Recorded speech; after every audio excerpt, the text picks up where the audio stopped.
Tanan. The message this morning is very significant or very important sa akong Kristohanon nga pagkabuhi.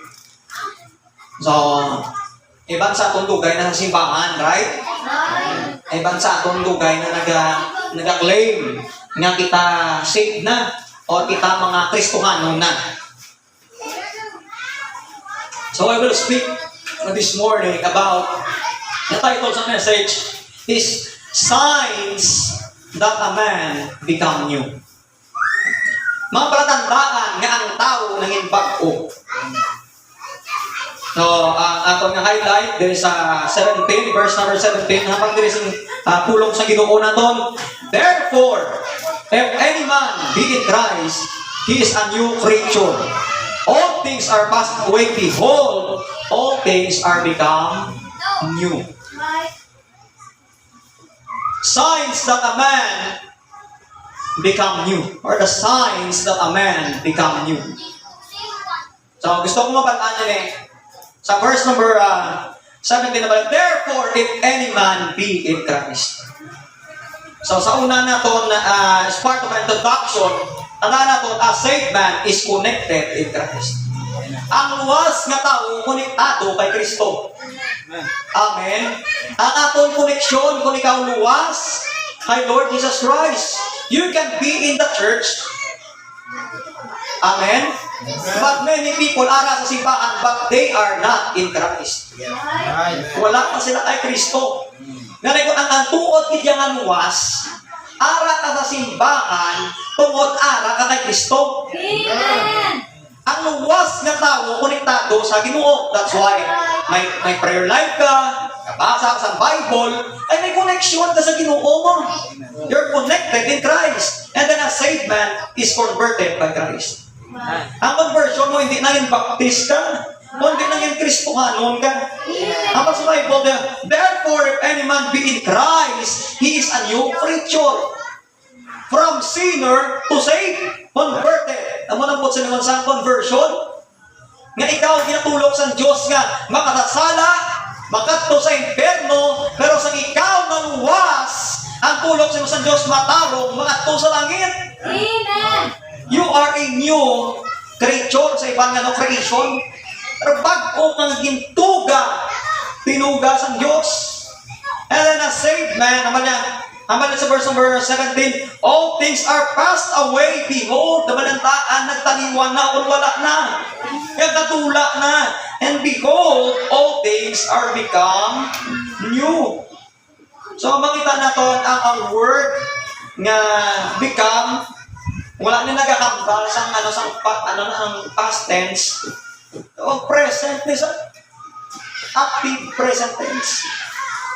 Becoming new, kung ara kay Kristo, a saved man not only connected in Christ, converted by Christ, but created through Christ. Nagabago ka. Ang tuod nga luwas, nagabago. Amen. Kabalo ka muna. Kung ikaw saved, napaton mo si Jesus, kung person nakagugtong ka man luwas, normally, sa aton nga nagakambal sina, ang pagbago makita sa aton kabuhi. Ang pamangkot, why? Or ang aton nga challenge, a saved man become a new man. Or becomes a new man. Ang tungod nga luwas, nagabago. Ang luwas ka tao, nagabago nga tao. Amen? Why? So I will make it past 5 signs that a saved man becomes a new man. Verse number 14, na naman sa Bible dire, for the love of Christ constraineth us, because we thus judge that if one died for all, then we're all dead. So, una ang nagugmas ni Kristo, amo ni nagatuso, amo ni nagatulog sa aton. Amen. Number 1, a saved man has a new motivation. A saved man has a new motivation. So, hindi ka paluwas. Anong nagamotibar sa imo sa paghimo sina nga mga bagay? Hindi pala ang kaugalingon mo? Nga nag-eskwila ka, ay may handong ka sa imo nga kaugalingon. May gusto ka nga malambot. Amen. Amo na ang nag-motivate sa imo because you love to go nga gusto mag-eskwela. Ay ang imo nga tagipusoon gusto makagraduate or mga-graduate. Amen. May ara ka motivation nga ang nagapadayon ka may nagatulot sa imo kung maagi naging mo inaan bagay. Pero kung ikaw na luwas na may bago kang motivasyon, ang manibugma ni Kristo. Ang pala for the love of Christ. Why? We do so winning because of the love of Christ. Sige palangga ka sa Diyos. Ay may pagpalangga ang Diyos sa mga kalag sa tao. Ngari ka sa church because ang Ginoo nagapalangga sa church. Ako na nagatulog sa imo. Kung tao nagatulog sa imo, magpangalagad sa Ginoo, mag-soul winning, kung ang tao nga ina, magugnaw ka man. Kung ang tao nga ina, wala na time sa inatawag, pagpandaog sa kalagong friend mo, nagatulog sa imo, kung crush mo, or classmate mo, nagatulog magkakto ka sa simbahan, kung muna nagatulog sa imo, maabot ginang time sa kabuhi mo, nga magluya ka. Ay ang tao, mga Kristuhanon, pangati ka mo, limitado. We have limitations, but Christ has no limitation. Amen. Has saved man has a new motivation. The question is, ano ang nagamotibar sa imo nga nagapandaog ka na? Ano nagamotibar sa imo nga nagasuwini ka? Ano nagamotibar sa imo nga nagatala ka sa tao stilan sa Ginoo? Ano nagamotibar sa imo para ma-appreciate, maluya ka na kung muna imo nga gina-aspire? Para makita na mas angat ka sa ibang Kristohanon, maluya ka na. You see that? Ay, ang tuot kitya nga luwas, may pagkunga motivasyon, amo ni ang gugma ni Jesus Christ. Ano nga nyo ba daw? Kaya siya napatay para sa tanan, then we're all, ano mo silingon sila, Pastor, ang daan nga ikaw, kay pag-uwa na. Ngin lang sang nakaupod ni Kristo. Ang bala ko sa Pablo, I am crucified with Christ. Nevertheless, I live, yet not I, but Christ liveth in me. Kita niyo na?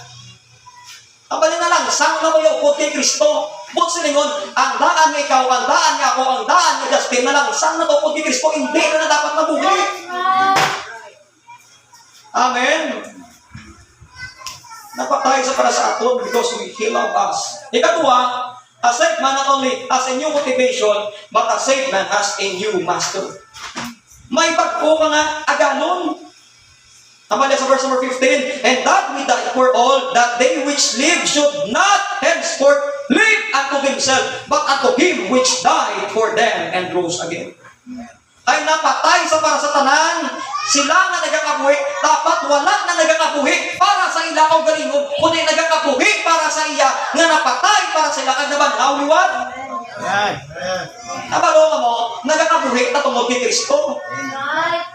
Huwag na nagkakabuhi para sa aton nga kung galingon. Kung ang believer ka man, saved ka, normal na nagkakabuhi ka para sa imo kung galingon. A saved man must not live no longer for himself.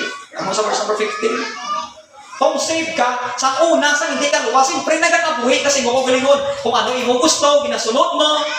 Amen? Kung din mo gusto magato, kung din man nga nagawa na imo gusto, ginahimo mo rin. Ay nagkakabuhi ka para sa imo kung galingon mo. Amen? Pero sa narak ka na Kristo sa naluwas, may mga restriction ka na. You see that? Anong restriction? May mga ginabawal ka na sa imo kabuhi. Hindi kayo may ginabawal sa imo pastor. Ikaw ya ang nagabawal sa imo kabuhi. Hindi ko ni pwede. Ay ang Bible nagakambal nga, ang natuod nga luwas, wala na nagkakabuhi sa iya kung galingon nga. Ay may bago sa naaganon mo. Ang master sa iya kabuhi, ang masunod siya kabuhi si Kristo na hindi na siya. Amo na ganin mas budlay, mas layo. Ang pagpandaog sa kana, ginahimo gid naton, kay lain nimo agalon mo. Ay kung agalon mo imo ang kaugalingon, may tapoy na siya, magpapatulog na lang mo. O may obrapon ko sa balay. Kay imo kaugalingon, imo gan matanaw ko movie, matanaw ko sa cellphone, mas ko. Ay imo galingon, imo agalon mo. Pero kung ang Ginoo ang imo agalon, ang masamasor, go ye therefore and teach all nations, na mo ni mo sundon. Amen. Amen. Amo na nga, kita nagapandaog sa kalagay, lain na aton agalon. You see that? In reality, mas tawhay yung maglagaw kayo sa SM City, sa masurwining, kaya aircon ko yan mo. Tama? Hindi lang tawagay, hindi lang tugon. Pero mas tawagay kung dito ka. Tama? Amo na gani, kita nga mga nagambang, nagatrate sa pulong sang Ginoo, dapat ang aton motivation, insakto, ang aton nga agalon, insakto man, bag-o nga motivasyon, bag-o nga agalon. Ang tuwag nga simbahan, nagapantaog sang kalag, wala nagalagaw-lagaw. Amen. Amen. Wala tayo ba sa aton nga comfort zone, kinain na itong agalon. A saved man must not live, I should say, no longer for himself, but a saved man must live for Christ who saved him. Nagkatapuhi na ta. Hamal sa verse number 15. But unto him which died for them. Kita niya? And rose again. Nagkatapuhi taya para sa kay Kristo nga nagluwas sa aton. Amen. Damo ka man handog sa kabuhi, pero kung pabayaan mong simbahan, pabayaan mong Ginoo, nagakabuhi ka, utod sa Ginoo kalingon. O ay nagabuhi sa Ginoo. Hindi pwede nga magambal, kita nga nagatuo, kung kasi wala mo nagasimba. Sino ang ginatuuhan mo? Ang pagtuo, tamate, nga wala buhat, patay. Amen. Liwaton ko, kasi maghambal kapag kilala mong Diyos, wala ka nagasimba, imo nga pagtuo, kapag sa Book of James, patay. Anong patay yung pagtuo? Wala pagtuo. Colossians 3.3. Colossians 3.3. Makapis. Gamay na ng mga verses eh. Colossians. Tanawan nyo pala. Kung ikaw luwas may pag-o ka na nga agalon. Colossians 3.3. Ano ba For ye are dead. Sino nang ye are dead, nang napatay ito? Buwit na, patay ang daan niya kita. And your life is hid with Christ in God. Kita na ito na, ang aton kabuhi na tago ay upod kay Kristo. Ay Kristo. Kita niyo, sa verse number 3, with Christ upod ni Kristo sa Diyos. You see that? Kristo ano pamati, kanami sa imo kabuhi kung ang agalon mo sa Ginoong Kristo. Amen. A saved man has a new master. And then thirdly, a saved man has a new measure. Lain na talaksan mo sa kabuhi. Lain na ang point of view mo sa kabuhi. Sa una, gusto mo lang maging malipayon. Sa una mo lang ipagkilala mo ay Kristo. Tanawan na itong balang verse number 16. Ang panay ko sa Pablo dire. 2 Corinthians chapter 5, verse number 16. Ang panay dire. Wherefore, henceforth, know we no man after the flesh. Yet though we have known Christ after the flesh, yet now henceforth know we him no more. Ano ning buot silingon, Pastor? A saved man know Christ not after the flesh. Ano nang buot silingon after the flesh? Hindi lang nato kilala si Jesus Christ sa iyang ngalan. That's why kung saved ka, kung tukod ka nga saved, baka naman ang saved, isa lang kita ginatuuhan. Ang mula na yung pagkakilala kay Kristo, apin nila isa ata ginatuuhan. After the flesh, kilala na ng birthday si Jesus Christ. Kilala na nila nga nga Jesus. Ang mula na ila as tapag ka, kilala, sunok lang sa ulundol niya, ihibalo. Ang balakay kung kilala ta sa aton lang kaugalingon, ang balakay wala tayo sa makilala. Ang balakay nyo, yet now henceforth know we him no more. Know him no more. Ay kung kilala ta si Kristo after the flesh, yet now henceforth know we him no more. Ay kung kilala mo lang ang ngalan ni Kristo, hindi mo sa kilala. Kung ngalan lang ang imo ginabasihan. Kristo nga nun, amate ka mo, ang Kristo ang gina-represent sa kaliputan, hindi ang Kristo ang gina-represent sa Biblia. Muna na yung pagkakilala sa tao, muna lang talaksan nila. Abi nila si Kristo manluwas ang tanan, nga tao nga ari sa kaliputan, wala sila kabalo, kinanglan pa nila magtuo. Abi nila nabayaran na ila sala, wala sila kabalo, nga kinanglan bayaan ng relihiyon, kagtuuhan na si Kristo lang ang manluluwas. Ako lang ang pagkakilala sa tao, ako lang ang talaksan niya sa pagkakilala kay Kristo. Abang ako sa Pablo, wherefore henceforth know we no man after the flesh. Wala kita nagkakilala yan sa tao after the flesh. Yeah, though we have known Christ after the flesh, kilala naman siya. Nga nabuhi siya, ang iyang pagkabuhi, nga may nanay siya, may tatay siya, ginbata sa ginatawag nato na ginatawag sa kalibutan Christmas Day, inlangsang siya sa cross. You see that? A saved man, no Christ, not after the flesh. Hindi na dapat pagkakilala mo sa Ginoo na ko.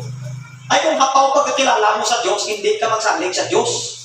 Ang daan na to na sa circumstansya sa kabuhi pamati, mabalaan mo ang hapaw pagkakilala sa Diyos. Kung makita mo ang iyang pagsalig nagapalter sa Ginoo, may budlayan na sa a saved man, not only that, a saved man has a new measure. A saved man, no Christ, not after the flesh. A saved man, makita na to, no Christ because of his salvation by faith.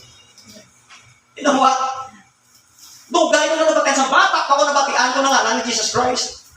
Pero sa na-save ko, dito ko na-realize na hindi ko sa kilala. Ay, abi kong Kristo, naging langsang pa sa cross, amo ng Kristo. Pero ang matutuod ng Kristo na banhaw na. Ang matutuod ng Kristo na banhaw na. Ang sa 15, but unto Him died for them and rose again.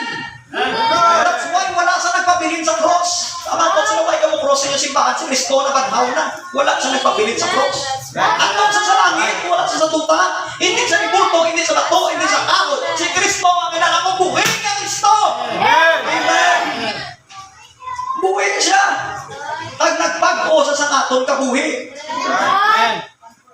Nakilala ta siya because na-save na by faith.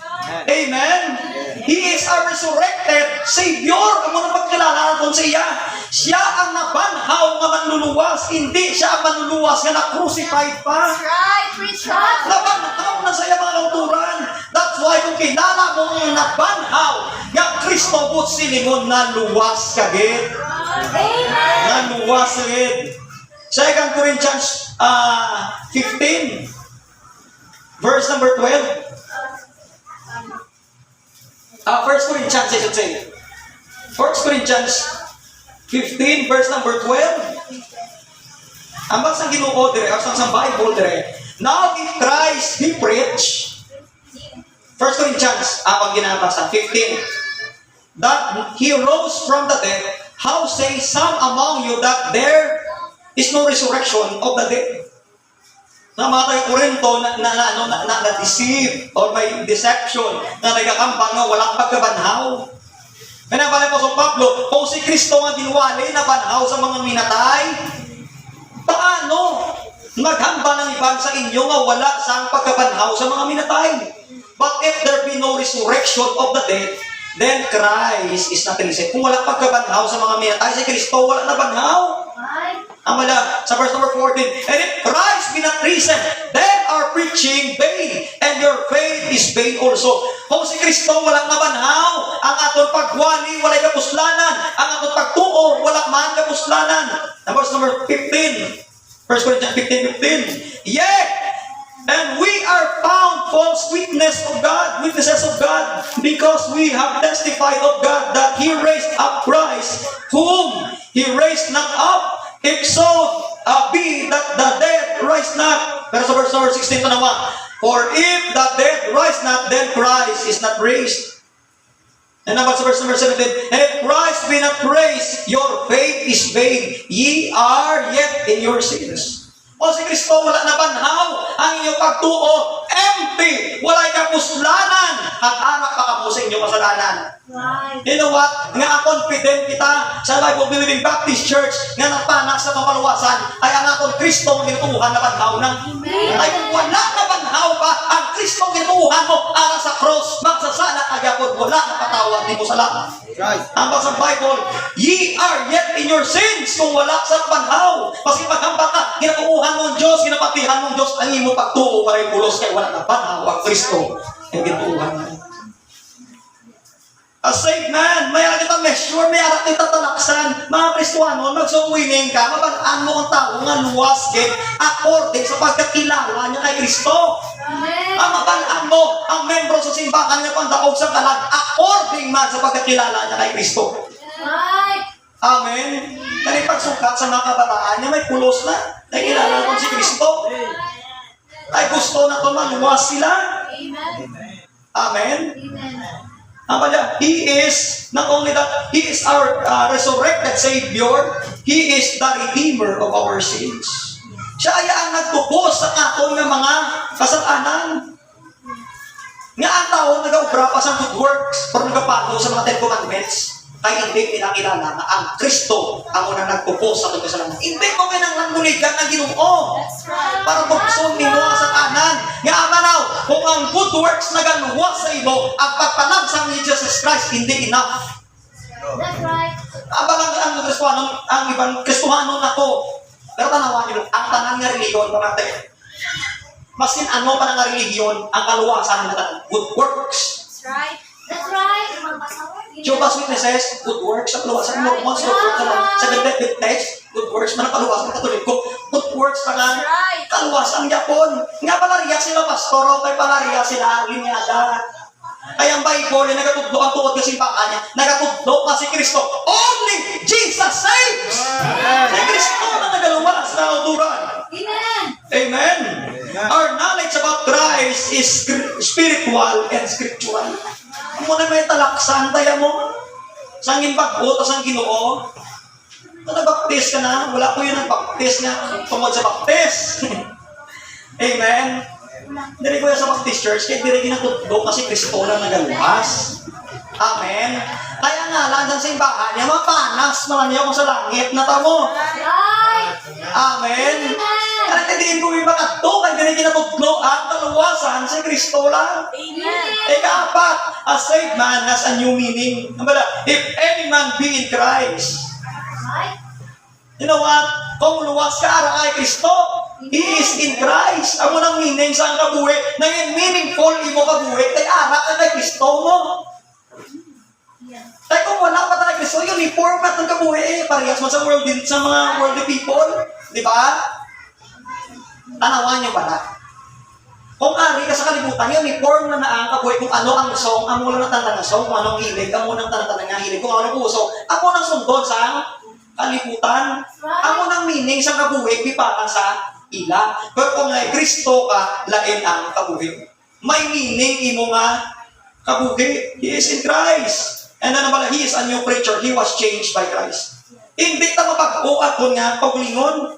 We cannot change our life. Wala may makapabugat. So nagpag-o ko yung pastor. Hindi pag-o ka ni Kristo. Amen. Wala, hindi ta napag-o sa atin ko galingon na makutura na. In reality, amo na gali, masin ang tao bisyuhan kung naluwas sa makita ang pagpagpo siya kamuhi. Kaya ang Ginoo lang may gahom sa pagpagpo. Kaya masin kita nga mga Kristohan na mangakig ka man, hindi na siya magpagpo kay wala gahom imo pangakig. Ang may gahom niyang pulong sa Diyos. Kabala ko ang tao nga kay Kristo, He is a new creature. He was changed by Christ. Verse number 17. Ang old things are passed away, behold, all things are become new. Sa verse number 18, anong baldira? Verse number 18. 2 Corinthians chapter 5, verse number 18. And all things are of God. Kita niya? Ang tanang nga butang iyan na sa Diyos, who hath reconciled us to Himself by Jesus Christ, and hath given to us the ministry of reconciliation. Mut sinayon kita mga Kristohano, nagpag-o na ang mga butang nga ginahimo ta iya na sa Diyos. Sa una, iya lang sino kung galingon eh. Pero sa mga butang, kung kita kay Kristo, iya na sa Diyos. Right. Ini nga adlaw para sa Diyos. Amen? Nagpuntaw ako para sa Diyos. Ini nga trabaho para sa Diyos. Amen. Nangunaya, kung hindi ka luwas ya, ay hindi trabaho para yung isa ko na ako din ang napugla ito eh. Sila yung mga pag-gusto. Amen. Ang imong ambahanon para sa Diyos. Amen. Amen. Right. Ang imong kabuhi para sa Diyos. Amen. Nga man ang kain tuod nga luwas, may bago na nga meaning niya kabuhi. Yung bago sa ni Kristo mo. Right. Tama. And then makita natin sa verse number 19, to wit that God was in Christ reconciling the world unto Himself, not imputing their trespasses unto them. Anong imputing their trespasses unto them? Ang ila sa wala gen, basol, lumangin butang sa ila, gikuha ko ni Kristo. Right. You know what? Ang akong salasan na luwas, naging kuha ko ni Kristo. That's right. Amen. Ang banit yan, no? Unto them, and hath committed unto us the word of reconciliation. Anong reconciliation? Pagpasikuli. He was not only changed by Christ, he was reconciled to God by Christ. Right. Napasikuli ang tao sa Diyos tungod kay Kristo, hindi sa relihiyon. That's right. Ang tao ara sa Diyos, righteous sa tubangan sa Diyos, kay may ara sa ginapawag na to, word of reconciliation. Yes. Nga nakabati kita, nga kung ikaw, pag pinakamakasala sa buong sa kalubutan, magbangog ka kay Kristo, mapasikuli ka sa Diyos. Anong klase sala, hindi mapatawad sa Diyos. Tanan na sala, kaya patawaron sa Diyos, bangod kay Kristo. Amen. Invite niya tanan. Hanggang sa verse number 21, for He hath made Him to be sin for us, who knew no sin, that we might be made righteousness of God. Kita niyo, tamo sala mo, nanging mataro ka sa tubang sang Ginoo bangod sa iya. Nga inhimo niya akong galingon, nga maskin wala sa sala, nanging makasasala siya. Ang penalty sa iya nga nga kamatayon, ang penalty sa makasasala, ikuha niya. Para may mataro kita sa Ginoo naton. Nga he was reconciled to God by Christ because a saved man is appeased with God. Anong appeased mo? Anong appeased man? Ang kasingkang sang Diyos sa sala sa tao, nagkumpawan tungkol sa kay Kristo. Ang kaakig sa Diyos sa sala mo, natula tungkol kay Kristo. Hindi pala, ibansin nyo ka, hindi ka lang, ayaw na gamiton nga term, hindi term, example. Sa mga manubyahan, hindi daw yung people parental guidance ang kailangan. Kung nag-away mo sa girlfriend nyo, why ka, or boyfriend mo, why mo sa pakanay. Why mo, peace. Ang isa, ikaw ang ginakasala. Ang isa, ikaw ang ginakasala. Maumpaw lang akong maganda na isa, pasensya ako lang siya. May reconciliation. Ang kaakit, nagugla. Santion, nga ikaw nagluwas, nagdakop kay Kristo, nagpangayo sa kapatawaran sa iyo mo sala, ang kaakit sa Diyos sa iyo, nga magpa-imperno kataling nadula. Amen. A saved man is appeased with God, and a saved man is accepted in Christ. Sa Ephesians chapter 1 verse number 6, Ephesians chapter 1 verse number 6, Ephesians 1:6, tanawan niyo ba lang ang auturan? Do you have your Bibles? Amen? Amen. Ano ba niya? To the praise of the glory of His grace, wherein He hath made us accepted in the beloved. Inawat kin ba? Tungkol sa Diyos tungkol kay Kristo? Kin ba? Tungkol sa Diyos tungkol kay Kristo? Kaya naluwastan. Ang tao nga wala na luwas, maskin magpangamuyo sa orang pati, sa Ginoo, hindi mabaton. Right. That's right. Kaya ang koneksyon sa iya nga pangamuyo o pangati, yung ginatawag niya, o na siya pangamuyo na lang biblical, si Kristo.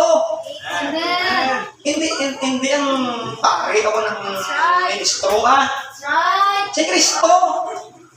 Si Kristo ang pamaagi nga ginbaton kita sa Diyos. We are accepted in the beloved Lord Christ. Ang beloved ni nagabagay Lord Jesus Christ. Amen? Amen. But this is my beloved Yes. Son, whom I will please. Yan ang watch. Mga Kristohanon, may bago nga meaning ato nga kabuhi. Ephesians chapter 2. Ephesians chapter 2. Dari kita. Verse number 12 to 17. 2:12 to 17. Hanggang dari, tanawan nyo lang. That at the time you were without Christ, kung tao wala Kristo, wala, tanawan nyo. Amo niya kabuhi, being aliens from the commonwealth of Israel, and strangers from the covenant of promise, having no hope, kita niya, may meaning, bala kabuhi, bala sa walang paglakom, and without God in the world. Yes. Ang tao gali, nga hindi paluwas, wala pa meaning, kaya kabuhi Kristo in Christ Jesus. Ye who sometimes were afar off, nga malayo ka sa mundo, are made nigh by the blood of Christ. Malayo ang tao sa Diyos. Ginpalapit tungod sa dugo ni Jesus Christ. Nakauturan. For He is our peace. Kita nyo? Ay siya ang atong paghidait, who had made both one and had broken down the middle wall of the partition between us, having abolished in His flesh the enmity, even the law of the commandments contained in ordinances, for to make in Himself a twain one new man, so making peace, and that He might reconcile both unto God in one body by the cross, having slain the enmity thereby, and came, naman nyo, and preached peace to you which were apart of, and to them that were nigh. Si Kristo ang nagsugpon sa aton sa Diyos. Ang mga commandment sa kuna amo ni ang nagbulag sa aton sa Diyos. Pero masubo, no? Nga damo gahambang ang commandments sa maparapit sa aton sa Diyos. Ang commandments kaya nagbulag sa aton sa Ginoo. Amo na ganun nga balik ni Jesus Christ ang napatay sa kitistan. Ang commandment niya nagapakilala na sa aton nga kita fall short sa Ginoo. Nga wala sa tao makatuman sa commandments. Autang nga tumanod ng commandments, kaya pag sa Ginoo wala may makatuman. That's right. Si Kristo na nag-fulfill sa commandments. I came not to destroy the law, but to fulfill the law. Siya niyang ang nagtuman isa. Tama? Paano ka pastor natuman na pagi sa iya. Hindi pagi sa aton na. You see that? Amen. Last, a saved man has a new ministry. Anong ministry? Kung luwas ka, may bago ka nga ginahimo. Right. May bago ka nga ginapangaputlayan. Sa unang ministry lang naton niya kung ano ang kuyog sa naton nga kabuhi. Dira na talaga, atag sa tiyon. Kay naluwas kita, may bago kita nga ginahimo para sa Ginoo naton. Amen. Hindi niya kinaangtan. Nakaloka mo? Hindi niya ginahimo sa tanan. Mga Kristuano, tanawan nyo, aside ba na sa new ministry, tanawa verse number 20. Anong verse number 20? Now then, we are ambassadors for Christ. As though God did beseech by us, we pray you in Christ that be ye reconciled to God. Anong po sila yung sila? Tanawan nyo bala ang word ng ambassador. Anong ambassador? Nag-representar sa Ginoo. A saved man speaks for Christ. Sang wala ka panuluwas, ang imo ginakambal perme, ang nanungod sa imo mga accomplishment, o ano ang nami para sa imo. Sino imo gina-represent imo kaugalingon? Kita niya ka nga? Now then, we are ambassadors for Christ. Sang naluwas kita, ano ang aton nga ginakambal? Nanungod sa Diyos. Nanungod sa kaluwasan nga gina-offer ni Lord Jesus Christ. Nanungod sa plano sa Diyos sa kabuhi sa tao. Amo na ni ako nga ginakambal. Amo ni word nga ambassador. Ikaw ang naga-represent. Sa Pilipinas may ambassador, no? Sa ibang nga, no? Lugar mo naga-represent sa Pilipinas. Karon kay luwas ka, may bago ka nga ministry. Ano ang imo ministry? Maghambal sa mga butang nga gusto nga luyag ipalakot ni Kristo sa mga tao. A saved man speaks for Christ. Amo na dapat ang luwas. Amen? Amen. And then a saved man stands for Christ. Stands for Christ. Wala ka na nagapanindugan sa iyong prinsipyo. Ang prinsipyo mo sa kung amo ng prinsipyo ni Kristo. Amen. Ang tao may prinsipyo man, amo na gani, ang tao gani, dugay na Kristohanon, wala nagatubo, kahit kung tutluan mo, prinsipyo yung manya kung ginasunod siya kabuhi. You see that? Nga tamo dasig magtubo ang iyong prinsipyo, ginbalin niya. Agan ang prinsipyo ni Kristo, amo na niya ang panindugan niya. Amen. You know what? Damo sa mga tao dahil sa Lambunaw, sa aton man church o sa ibang mga church, maalam sila. They're smart. Tama, but they are not wise. Alam sila, damo knowledge sila nga pinsan, damo sila na pag-an sa Bible. Nga, anong ito na lang, isa smart and wise. Ang smart mo niyo, ang alam, diri lang niya tao. Ang wise ano, diri ka ginabuhat niya. Right. Diri ka ginabuhat niya. Masing gamay lang unod sini kung ginabuhat mo taong buwang damo balaan sini wala pinimo. Right. You see that? Ang mo panindugan dapat kay Kristo na panindugan. Hindi ka na magkot nga amay amo pa ni sini nga no budlay man ni nga amo sini. Mo nagali. Di ba? Yes. Tama? Tama. Sa ano ba sa masamang salita o sa malaking nga tinaga mo niyo. Tawag Kristoano alam sa sikular mangmang sa pulong sa Ginoo, mangmang sa prinsipyo sa Ginoo. Alam ka pero hindi ka kaintindi ni. Nga mo na bilang himuon, masin simple, narasunan mo ba? Isa lahat, hindi ka na may magkubo, hindi makita ang pagpagko. Ang mga galing, ang mga drone sa simbahan, dapat natin mo. Ang iba naluwas, di ba? Naluwas ko mo lang kamuya, huwag ka mo nagmatakaway ka sa simbahan. Nakaloka mo, ang pinaka-mahimo nyo kung nag-drone ka sa simbahan, you make a difference. Amunin mo yung mukhang, ipakita mo nga lait ka sa iba na mga kaupdanan. Amen. Lain kang klase sa estudyante, hindi ka sabay-sabay sa ilang agos sa ilang kabuhi. Amen. Kasi hindi ka nagkamba mo, naluwas sa una, kamunya ka kabuhi, hindi ka nakahamba, kaya nagtubo ka na sa simbahan. Tama? Hindi ka nakahambal. Ang mga kahambalan na kasi sa una, palaga panigarilyo ko, nag-inom ko, na mga naluwas na yung nagkatubo sa simbahan. Pero paano naman yung kung nagtubo ka ng aral sa simbahan? You make a difference. See that? Ako, nagtako ko sa simbahan, baka muna. Ang ginapanindugan ko, si Kristo, binapakti kong ginambali. Pastor ko lang ako garason. Yaman ako, kung nagkarason ka, wala pinalain sa delivery. Ang delivery ng baes pa na yun. Isang Kristo, nagtako na simbahan, ang baes pa.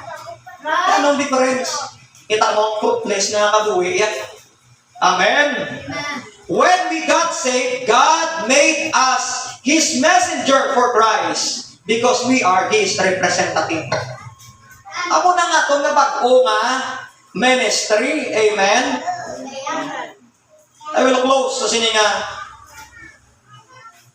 mga pulong. If you don't become new, then your salvation is not true. Kung wala ka pagbago, o kung wala ka kinalain, wala ka ng bago, ang imo kaluwasan hindi natuon. Right. Ask yourself, who are you? Pamangkuton mo mong guliw, sino ang ginagawa man? Are you truly saved or pretending that you are saved? Tuod ka din man pala nga naluwas? O kung nagapagkuno-kuno ka lang, nga luwas ka. Ikaw na ang kasabat. Mga Kristohanon, Mamate, damo tao sa Baptist Church, dugay na pero hindi pa naluwas. Siguro tungkol nga kita luwas, amen? Siguro tungkol nga may Kristo kita sa aton nga, kabuhi, hindi na naton paghulaton nga ulihin na ang tanan. Kung hindi ka luwas, repent of your sin. Inulsulay mo sala. Matunang ang Biblia mong change your mind. Yan, chapter, mga Kristohanon, mga uturan, mga bisita na mo ng pulong lang sa Diyos. At tuuwi nga si Kristo ng katay para sa iyong mga kasalanan, ginlubong kag nabanhaw para sa iyong kaluwasan. Kung ikaw hindi pa nakasigurado, naluwas ka pa langit, imo kalat, sumungaga, bato na si Kristo. Bato na siya nga imo lang personal nga manluluwas. Amen. Manluluwas. Sa isa lang manluluwas, hindi relihiyon. Kay Jesus Christ lang ang manluluwas. Jesus. Kung ikaw member, kamate, sa Heavenward Bible Baptist Church, or ikaw tuod di naluwas, ipakita sa tao sa imo kabuhi nga bago ka nga tinuga. Show the people that your life is really new. Bago ni ako nga kabuhi, hindi tayo parehas kay bago ni ako nga kabuhi. Kita. Amen? Abay, mga Kristohanon, nabalaan ta ang tuod nga luwas naga bago. Nga amanaw, may bago sa nga motivasyon. Ang Ginoo nagatulod sa iyang ari sa simbahan. May pag-o sa mga alagad. Ang alagad niya, hindi niya katuyuhon, kaugalingon niya, kundi ang Ginoo na. May pag-o sa nga palanawan o talaksan kung sinugid si Kristo. Hindi ang pareha sa palanawan sa kalibutan, kundi palanawan niya sunod sa pulong sa Diyos. May pag-o nga meaning, iya kabuhi. O sa unang miserable, iya kabuhi, meaningless, iya kabuhi, sa naluwas na may meaning na iya kabuhi. May pag-o sa nabuluhaton. O sa una, wala sa time na pagdaog sa kala, wala sa time na pa-invite, pakato sa simbahan, subong may ara na sa tion, kay representative na sa Ginoo. Naton, ang nabot-ari ba sa ito ng 5 kasayin nga eh? Ang wala, magdangog kita sa Ginoo. Magapangamuyo kita. Balaan na Diyos ng ito niya, may wala mong salamat sa inyong mga tulong, Ginoo. Nagtudlo sa akin, O Diyos. Nga pagpapagugin na importante sa aming pagawin. Lord, sometimes, Ginoo, we falter. We got astray because of this worldly things na katabo, Ginoo, sa mong, Ginoo, environment. And sometimes, Ginoo, na-complacent kami, Ginoo. We are on our comfort zone na binamong, Ginoo, may pagpapugin sa amon. May rinihiran kami, O Diyos, naghahambalan niya kami mga my good believing practice, pero sometimes our lives hindi makita, O Diyos, ang pagpagpo ay nagkakadala kami, Ginoo, sa kuyog, kagustuhan sa ulo, sa kuyog sa palikutan. Kaya puligi kami yun. Ngayon matutong sa iyong ulo. Puligi kami, nakapakita ko, Diyos, ang pagpagpukaagi sa gabong sa Malang Espiritu. I pray, Lord, na kung may-ari pa din wala kang batong kay Jesus Christ, ang personal na manulunas. Abay, patunon niya si Kristo. Kung ikaw, abyan, bisita naman, wala pa ng batong kay Kristo. Kaguyang mong patunon si Jesus Christ. And you raise your hand. Gusto ko matunon si Kristo. Sino magbayaw siya mo? Sino gusto magbaton kay Kristo? May personal. Hindi magkakuya, raise your hand kung gusto mo matunon si Kristo.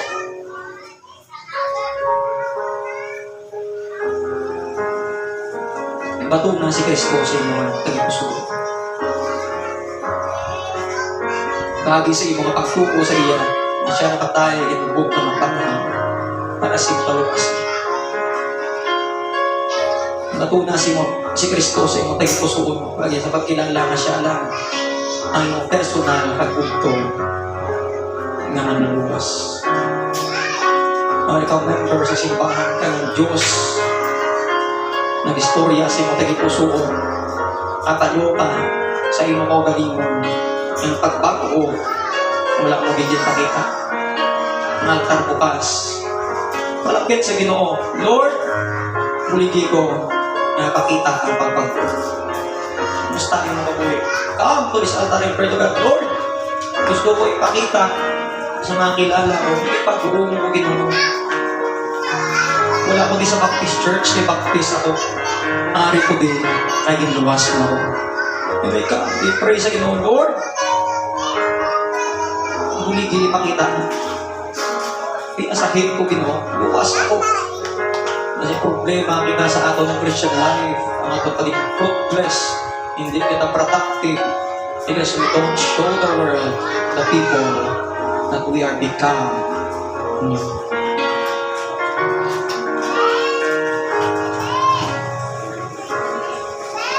Balaan kag may pagkaon na Diyos na ito niya ngayon. Salamat. Lord, sa kung nagtatambok kami sa progress ng lugay, nakaubos ang problema mo, Diyos. Muling kami nga makita ang pagpako sa aming kabuhi. In Jesus' name, Amen.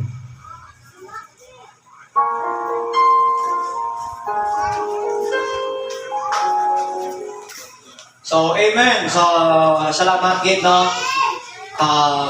Sino yung first time visitor? Who is first time visitor? Miguel Yanes po, boy, no? So,